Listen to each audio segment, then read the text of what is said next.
Hoy nos preguntamos, ¿qué significa ser pagano en pleno siglo XXI? Vamos a meternos de lleno en las ideas de un libro que da que pensar, ¿Cómo se puede ser pagano?, de Alain de Benoist. Y ojo, porque aquí no vamos a hablar de religiones antiguas como si fueran piezas de museo. No.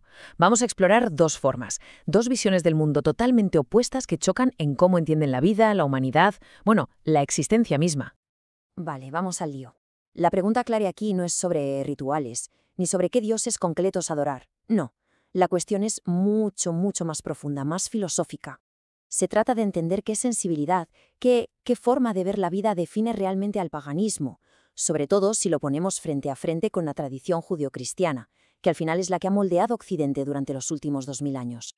Y para que no haya malentendidos, lo mejor es empezar con las propias palabras del autor.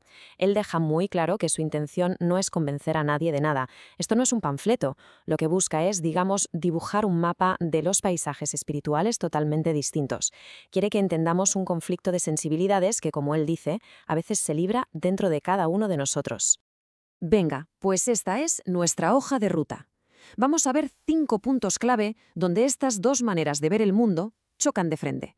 Empezaremos por cómo ven el mundo, luego la humanidad, el tiempo y acabaremos con los valores y la ética.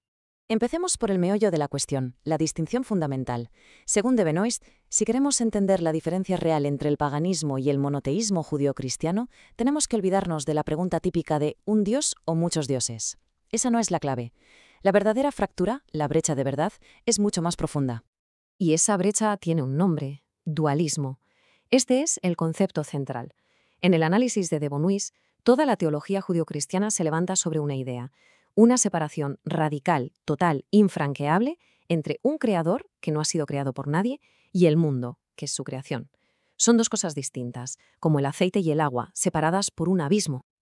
Y aquí se ve clarísimo ese choque. Por un lado, tenemos la visión judío-cristiana, la dualista. Dios es un ente totalmente ajeno al mundo. Están en polos opuestos, y entre ellos no hay nada. En cambio, en la visión pagana, la cosa cambia por completo. El mundo no es creado por lo divino, es que el mundo es divino. Es eterno en sí mismo. No hay esa separación. El cosmos entero es sagrado. Y esta es la fractura principal de la que va a salir todo lo demás que vamos a ver. Vale, si partimos de esa idea, de esa fractura, ¿qué consecuencias tiene en la práctica? O sea, si la relación con lo divino es tan diferente, ¿cómo se ve el mundo que pisamos? ¿Qué valor se le da a la vida, a la realidad material? Pues aquí lo tenemos. Desde la perspectiva judeocristiana, si el mundo es solo una creación, es como un ser menor, un simple reflejo de su creador. Y esto, claro, lleva a devaluarlo. Se habla del valle de lágrimas, de que la vida es una prueba, un exilio temporal. Pero en la perspectiva pagana es todo lo contrario. Como el mundo es sagrado en sí mismo, se le da un valor inmenso. La belleza, el cuerpo, la fuerza, todo se celebra, se exalta. La vida se afirma con toda su potencia, aquí y ahora. Y esta cita de Nietzsche que recoge de Benoist lo resume de una forma, brutal. Son paganos todos los que dicen sí a la vida. Ser pagano desde este punto de vista es eso, es dar un sí rotundo a la vida, a todo lo que implica lo bueno y lo malo, sin restarle valor pensando en un supuesto más allá. Dios, en este sentido, sería la palabra para ese gran sí a todas las cosas. Vale, ya hemos visto el mundo, la realidad. Ahora toca preguntarse por nuestro lugar en todo esto. Si las visiones del cosmos son tan diferentes, ¿qué pasa con la humanidad? ¿Somos meras criaturas o somos los creadores de nuestro propio destino? La lógica es aplastante, la verdad. En la perspectiva judeocristiana, el ser humano es por definición una criatura. Depende de su creador, está incompleto por naturaleza, y su autonomía, claro, está supeditada a él.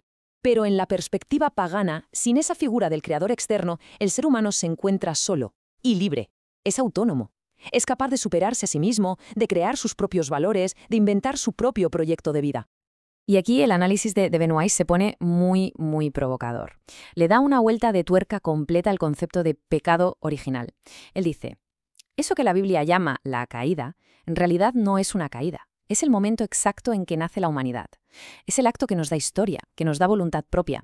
Adán y Eva, al desobedecer, eligen ser humanos de verdad, con todo lo que eso conlleva. Y el gran símbolo de esta humanidad que se hace a sí misma sería Caín. Sí, Caín. El que en la Biblia es el malo, aquí se reinterpreta como el primer gran héroe civilizador. ¿Por qué? Pues porque funda la primera ciudad, oponiendo un comienzo humano al comienzo divino de Yahvé. Sus descendientes, según el relato, inventan la metalurgia, la música, la cultura. Caín es el que afirma la libertad, el que echa raíces y se pone a construir un destino puramente humano. Y claro, si la humanidad entra en la historia por su propio pie, la siguiente pregunta es inevitable. ¿Qué es la historia? ¿Cómo se entiende el tiempo?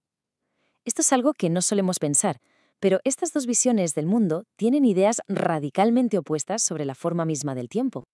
A ver, para la perspectiva judeocristiana, el tiempo es una línea recta, una flecha. Empieza en un punto, la creación, y va directo hacia otro, el juicio final. La historia es solo el trozo de línea que hay en medio, un paréntesis que en algún momento se tiene que cerrar.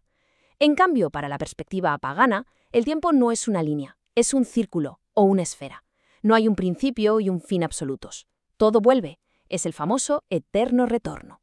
La historia entonces no es un viaje hacia una meta final, sino el campo de juego donde la voluntad humana se pone a prueba una y otra vez.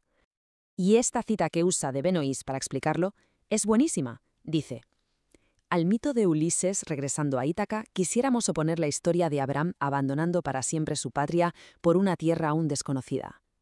Es perfecto. Ulises es el héroe pagano que lucha por volver a casa, a su origen, a sus raíces.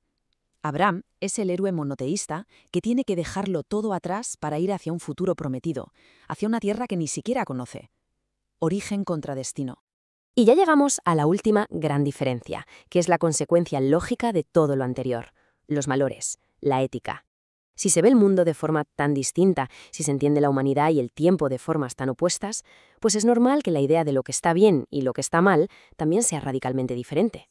Y esta tabla resume el choque perfectamente. Por un lado, la moral del pecado, la judeocristiana, que se mueve en el eje del bien contra el mal. Ser humilde está bien, ser orgulloso está mal. Ser sumiso frente a ser arrogante. Todo gira en torno a obedecer o no una ley divina. Y por el otro lado, la ética del honor, la pagana. Aquí los opuestos son otros. No es bien contra mal, es noble contra bajo, valeroso contra cobarde, honorable contra ruin. Incluso salud contra enfermedad. La vara de medir es completamente distinta. O sea que, resumiendo, en la ética pagana, lo más valioso, el valor supremo, es lo que te permite superarte, crecer, ser más fuerte, más noble. Es una ética de la autosuperación. En cambio, en la moral del pecado, el valor supremo es la obediencia. Es seguir una ley que te viene dada desde fuera. Son dos impulsos vitales totalmente opuestos. Y esto llega hasta la forma de concebir al enemigo. En el espíritu del paganismo, dice de Benoist, el enemigo público, el hostis, es un adversario, claro, pero no es el mal con mayúsculas. Es un enemigo relativo. Se le puede combatir, pero también se le puede respetar. La idea de un mal absoluto, de un enemigo al que hay que aniquilar por completo porque representa el mal, eso, según el autor, es una consecuencia directa de la moral del pecado. En resumen, y esto es muy importante, lo que presenta Alain de Benoist no es un manual sobre religiones antiguas, no va de eso. Lo que describe son dos formas espirituales, dos sensibilidades que siguen vivas, aquí y ahora.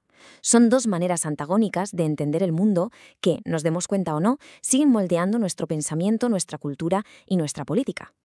Así que cerramos con una pregunta para darle vueltas. Si esto es así, si estas dos visiones del mundo siguen en conflicto, ¿dónde las vemos chocar hoy en día? Quizás en los debates sobre ecología, sobre la libertad individual, sobre la identidad, sobre el futuro. Al final, la pregunta de cómo se puede ser pagano no va tanto sobre el pasado, sino sobre qué visión del mundo, qué valores elegimos para construir el futuro. Ahí queda eso.